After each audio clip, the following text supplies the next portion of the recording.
Former U.S. President Donald Trump is in Wisconsin for the Republican National Convention 2 days after surviving an assassination attempt.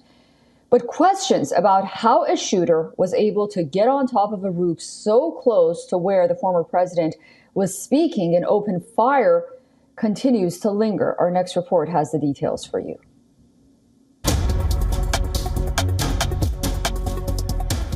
The Secret Service has one job: safeguarding current and former U.S. presidents. And it failed on Saturday.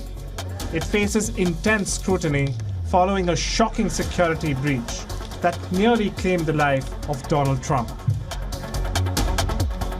This failure has ignited a firestorm of criticism and raised alarming questions about the agency's competence and preparedness. At a campaign rally, the unthinkable unfolded as a sniper managed to infiltrate a rooftop position merely 150 meters from Trump's podium. The very fact that an armed assailant could breach security measures and come perilously close to the former president is nothing short of a monumental lapse in judgment and execution.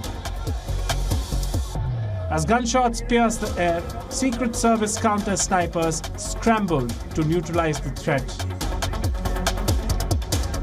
However, their reactive response does little to mitigate the gnarling oversight that allowed such a dangerous situation to develop in the first place.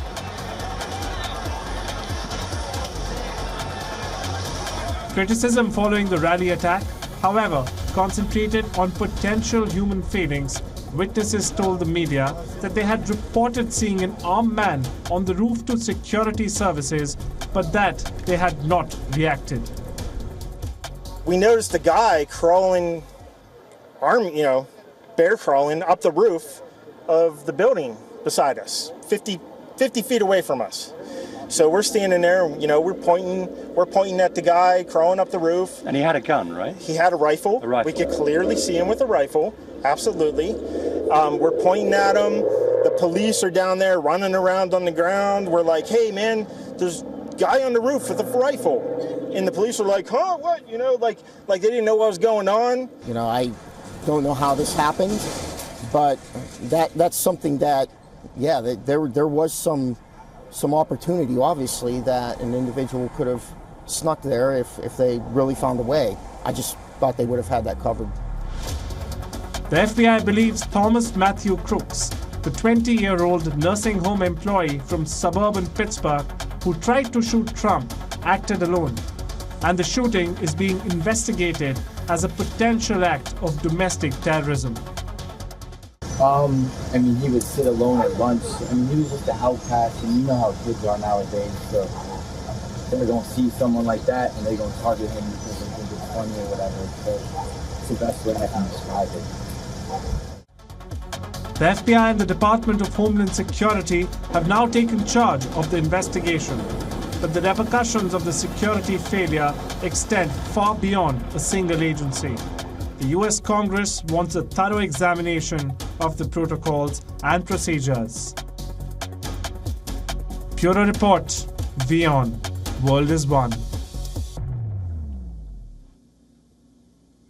We are now being joined by Fred Flight, Vice Chairman of America First Policy Institute Center for American Security, former NSC Chief of Staff, CIA analyst, and House Intelligence Committee staff member. Fred, great to speak to you on this Monday morning, and thank you so much for joining us. There has been so much made of this security breach that nearly resulted in the assassination of former President Donald Trump. Can you talk about what factors really contributed to this lapse of protection from where you stand? Well, it's good to be here. It's just mind-boggling that a roof position with a clear shot at the podium where President Trump was speaking was not secure, that people apparently saw the shooter, and the whole program should have been stopped when there was word of a shooter in the vicinity. And at events like this outdoors, they can easily be protected with the right steps in place. For example, at some other events like this, they would put up tractor trailers or some barrier so someone quite distant away from the stage couldn't get a clear shot at the podium. This can be done, but really this was a failure of security, a failure of leadership somewhere. Someone has to be held accountable for not securing this location. What do you expect to hear and see from Secret Service Chief Kimberly Cheadle? Not to mention that she has been criticized in recent days for her aspirations for the Secret Service when she took over and really focused on these so-called DEI hirings. Well, I've seen reports about that, and I don't think it's appropriate to be staffing these agencies in any way other than the best and most capable. But I would like to see the best and most capable women in these organizations. I don't think that's an issue here. This is an issue of someone not taking the right decisions to protect this venue. And it isn't a DEI decision that there wasn't a policeman or a Secret Service agent on this roof to safeguard it. And so that's what I want to hear about. And the incident has raised significant concern about the effectiveness, of course, of the Secret Service. As experts and public basically scrutinize the videos and the aftermath, and I guess that's where the conversation about DEI came about because of the way the former president was being sort of shoved into that van. What insight do you think will emerge regarding the preparedness and protocols in place to prevent such incidents from happening in the near future? Well, I think the Secret Service agents on the ground were quite heroic in protecting the president, getting him in that van. I'm not going to criticize any of the agents over that.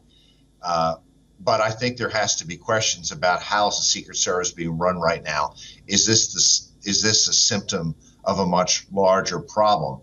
There are some complaints that the president was not getting adequate Secret Service protection. His staff claims they'd asked for more protection. They were denied. The Secret Service is denying this allegation. Well, that has to be resolved. Okay, well, we'll be watching very closely, and I look forward to speaking to you again very soon. Fred Fleitz, thank you for joining us this morning. Good to be here. For all the latest news, download the WION app and subscribe to our YouTube channel.